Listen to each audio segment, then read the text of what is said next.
Привет! Меня зовут Светлана. Сегодня 25 апреля 2021 года. У нас очередной отчетный день. За 2,5 дня удалось вышить 3500 крестиков. Это вот этот угол. Здесь идет рукав. Я так понимаю, ниже будет локоток. Дальше будет его ладошка продолжаться, пальчики. Вот, интересно, здесь дизайнер проработал и складки одеяния. Ну, не успела, конечно, закончить. Тоже допоздна сидела. Не успела. Да, сматывала его в четверг. Начали перемещаться, ну, до конца не стала. Думаю, немножко оставлю, повышиваю, тогда уже все. Хочется, не могу никак распрощаться с его улыбкой, с его лицом, с его выражением лица. Ну вот так. Общее число вышитых крестиков 77 700. В процентах 67 десятых. Вот так. Продолжаем вышивать. Продолжаем идти дальше. Вот. Хочется отдельно поприветствовать членов нашего так называемого кружка. Не кружки, заметьте, а кружка любителей истории, монашества, виноделия. Тематику задала сама работа, над которой я сейчас тружусь. Винодел, дизайнер Химера, художник Эрнст Новак. 320 на 400 крестиков, напомню. Ну и понятно, заинтересовало меня все, что связано с виноделием, монашеством. Все это неразрывно, они между собой связаны. Все это стало мне интересно. Стала искать материалы, хочу поделиться и делюсь с вами. Вот так. Видео это называется «Веселый капюшон». И, кстати, не просто так. Это, дорогие зрители мои, для вас загадка. Развязка ниже. Напишите, пожалуйста, в комментариях, кто сумел разгадать, почему, откуда это взялось название «Веселый капюшон». Вот интересно будет почитать. Такой так называемый тест на внимание. Буду ждать ваших ответов. Кстати, можете написать, кому сколько удалось вышить за время эфира нашего видео. Так что берем наши работы, вышиваем и слушайте меня. Я буду вас развлекать. Будем расширять свой диапазон знаний. Ну что, приступим. Монахи и вино в Средневековье. Картинка будет статична, так что хотите, посматривайте, а лучше больше слушайте, конечно. Итак, средние века были тяжелым периодом виноделия, которое переместилось в монастырские погреба, а виноделами стали монахи, их еще называли отцами виноградарства. Литературные произведения прочно закрепили в нашем сознании нерушимый союз монахом с вином. Вспомним хотя бы монаха, верного друга Робин Гуда, всегда слегка пьяного и в сопровождении бочонка. Также культура Средиземноморья неразрывно связана с хлебом, оливковым маслом и вином. Вино требовалось для религиозных церемоний. Вспомним также евхаристическое чудо, когда кровь Христа превращалась в вино. Но остро стояла проблема транспортировки вина, поэтому виноградники сажали рядом с епископскими городами, везде, где позволяла почва. Очень быстро монахи поняли, что виноделие может быть прибыльным делом и занялись селекцией лоз и улучшением способов посадки. Так германские цистерцианцы открыли террасные виноградники. Практически каждый монастырь владел виноградником. Раннее Средневековье оставило после себя два глобальных изменения виноделия. Во-первых, деревянные бочки, которые сначала использовали для транспортировки вин, а затем для выдержки. Во-вторых, подземные погреба, в которых вино было защищено от света и колебаний температуры. Что касается вкусов, то изысканными и утонченными были вина белые. Красные в основном использовались в религиозных целях, как символ крови. В средние века вино употребляли с медицинскими целями в качестве антибиотика и как жаропонижающее. В позднее Средневековье вкусом публики отвечали вина молодые и сладкие, поэтому получили распространение такие сорта винограда, как мускат и мальвазия. Виноделие во многих монастырях приобрело известность и немалые объемы производства. Особенно отличались этим французские и немецкие монастыри. Там, где почва и климат не позволяли производить вино, монахи занимались другими продуктами брожения – пиво, сидр, медовуха. Бенедиктинцы продолжали искать лучшие рецепты приготовления вина, подбирать лучшие сорта винограда, форму бутылок и цвет стекла. Монаху Дону Удару мы обязаны тем, что шампанское разливают в бутылки из темного стекла, а наиболее ценные вина продают в специальных ящиках, чтобы максимально оградить напиток от воздействия света. Также путем долгих экспериментов была выяснена наиболее удачная закупорка для бутылок – корковая пробка. Главным открытием дома Периньона считается раскрытие тайны производства игристого вина из купажей, смесь разных сортов винограда или вин разных годов урожая. Соединяя разные вина, он искал новый, богатый вкус и букет. Работа эта трудная и кропотливая, требует усердия и наблюдательности. До сих пор во Франции такой труд называют работой бенедиктинца. Монахи любили фрукты, ягоды, всевозможные душистые травы, мирт, чебрец, дикий виноград, шалфей, анис, розмарин, алоэ, пахучий ландыш, которые сегодня можно встретить в вине мозеля, ароматизированном царем лесов, и в зубровке бычьей водки. В праздники монахи аббатства Флери могли без разрешения пить подслащенный медом абсент.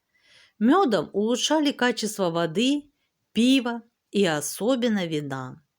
Этот опыт предшествовал изготовлению напитка, впоследствии названного вермутом от немецкого слова вермут – полынь, по-французски полынь – абсент, так что позже абсентом станет называться полынная водка. Вино со специями называлось пигментиум. Лучшими сортами вин с добавлениями пряностей были легкое вино клере, приготовленного из красного вина и меда, и гипокрас, смесь корицы, кориандра, мацисса, миндаля, мускуса и иногда измельченного имбиря с вином поэт, обильно подслащенным медом. По воскресеньям и праздникам в Клюнийском аббатстве разрешалось пить такое вино, хотя оно и считалось пагубным для строгих добродетелей, иными словами, возбуждающим средством.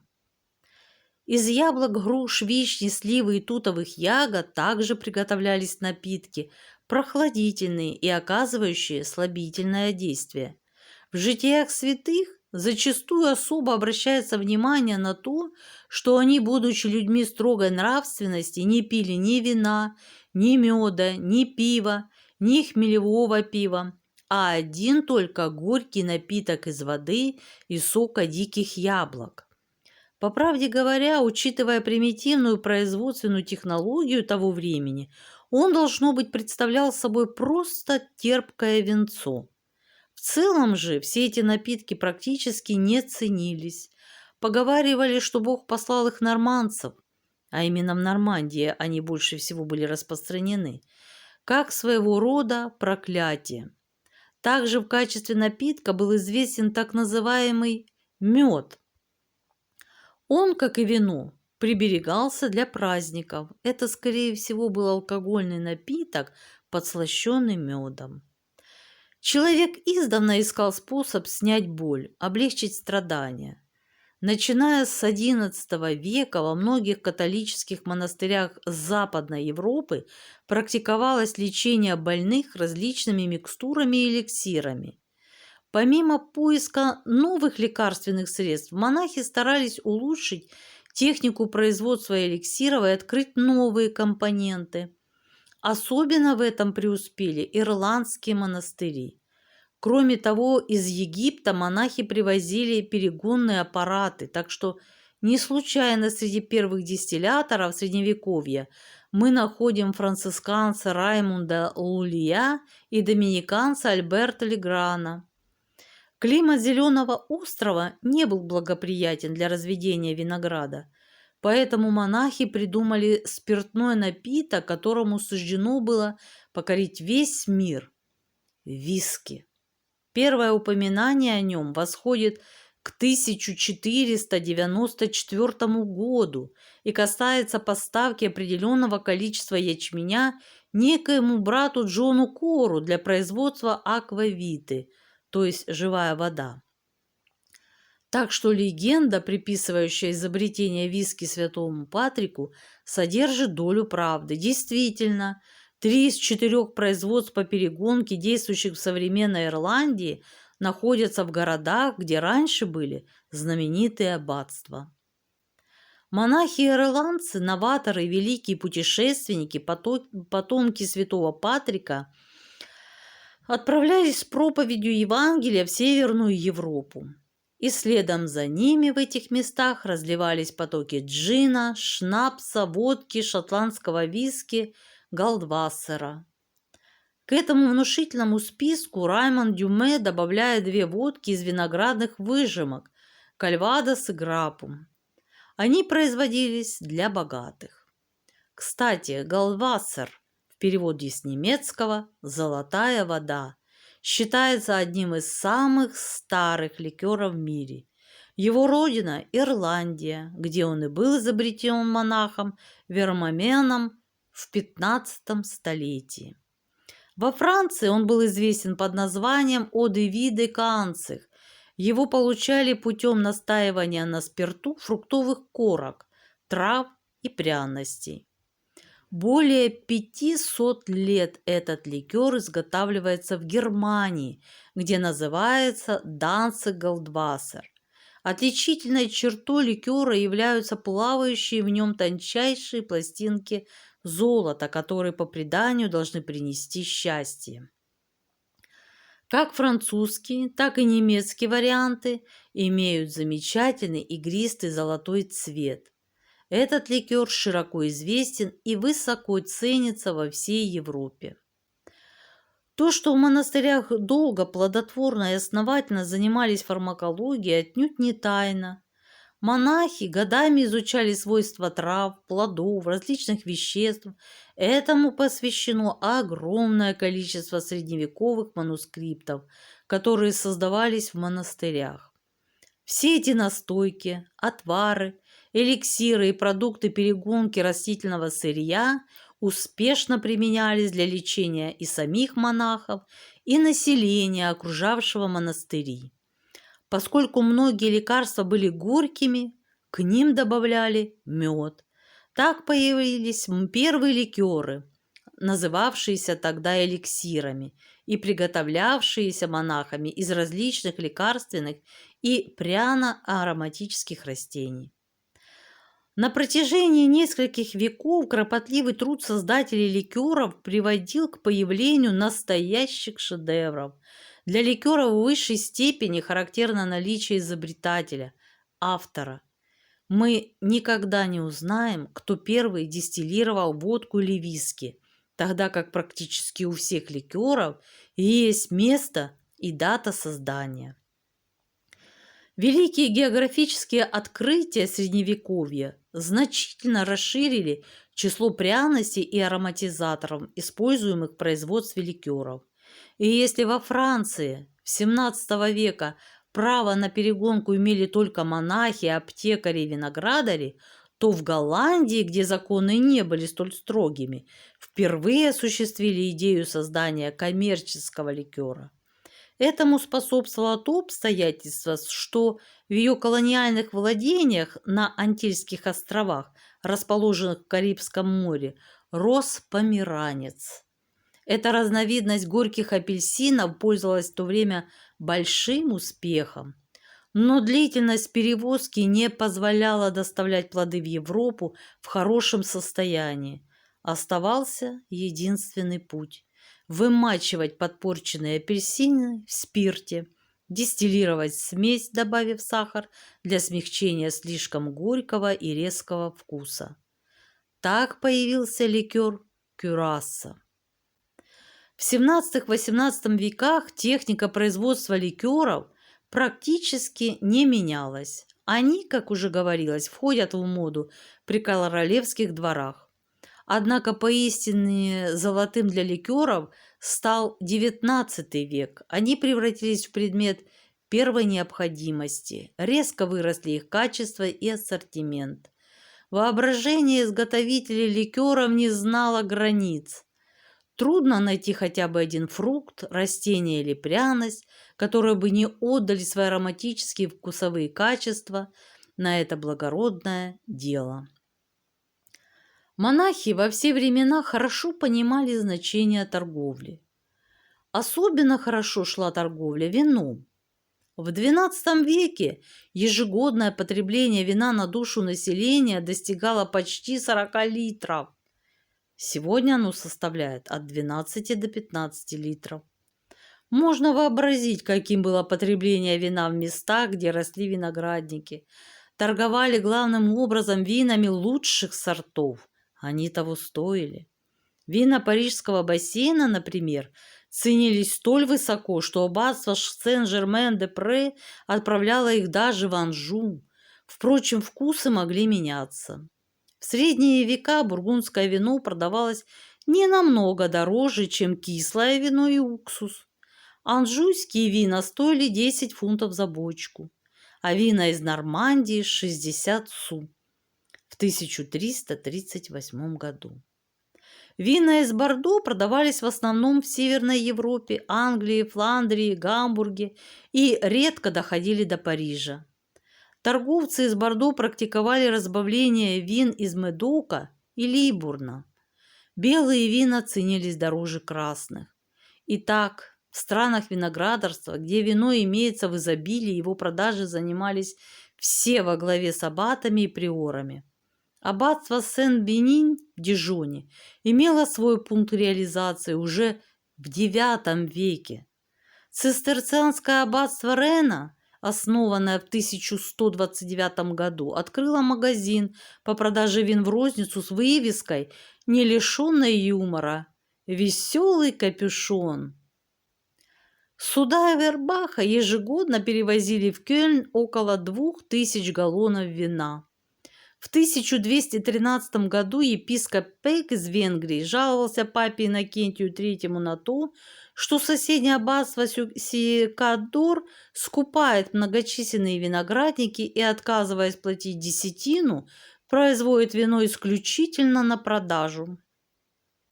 В 1204 году аббатство Пфорта в Саксонии предложило в уплату за покупку собственности 200 фудер вина, таким образом заменив деньги вином. Монастырская виноторговля причиняла ущерб местным торговцам. Возможно, существовала серьезная конкуренция со стороны продавцов иностранных вин. Виноградари Беза в Бургундии жаловались на это аббату. Им никак не удавалось сбыть свои вина в таверны. Аббат согласился с ними и заключил договор, ограничив право продажи иностранных вин 1 месяцем. Для обеспечения реализации принятых мер соответствующие списки были доверены аббату и местному судье. И каждый год эти меры перепроверялись из опасения, чтобы они не уменьшились или, наоборот, не слишком расширились.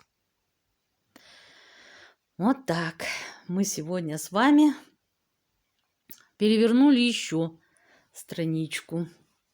История виноградарства, виноделия, пивоварения и изготовления ликеров и прочих эликсиров и средств. Вот, любуюсь на монаха сейчас. Девочки, кому интересна тема, это вот хочу подготовить материал про орден иезуитов, его создание, общество, вот какие тайны многие хранит история этого ордена.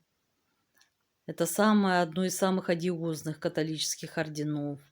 Интриги, шпионаж, убийства, шантаж, политические игры, манипулирование всеми и прочее, прочее.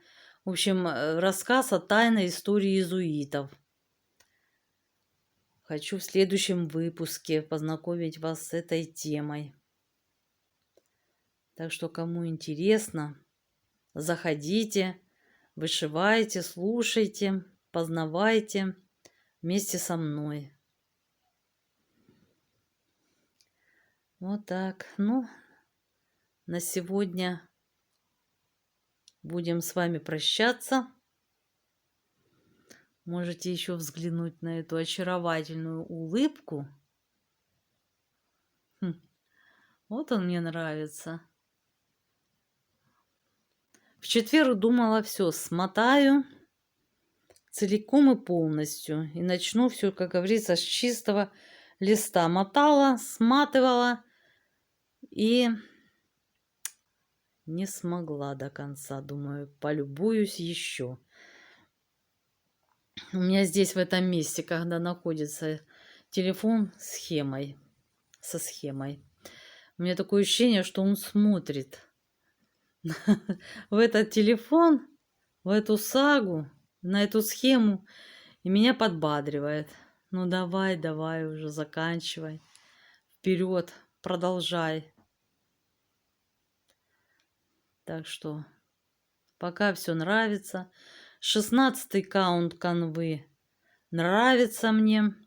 Хотя я всегда в многоцветке вот вышиваю на 18-м каунте. Там, конечно, надо соблюдать преломление нити, иначе потом никак не влезть, и тяжело будет иголку с нитками проталкивать, пропихивать. В общем, сложности, и пальцы поколоты, и все. Здесь, конечно, я тоже соблюдаю преломление, но могу нарушить. Все мягко, плавно. Прекрасно. 16-я канва. Но, конечно, пока любимая моя остается 18-я все-таки, наверное. Ну, посмотрим, может, это из-за вот этих просветов. Посмотрим. Время покажет. В общем. Ну все, девочки. Всем быстрой иголочки, ровных крестиков. Всем мира, добра.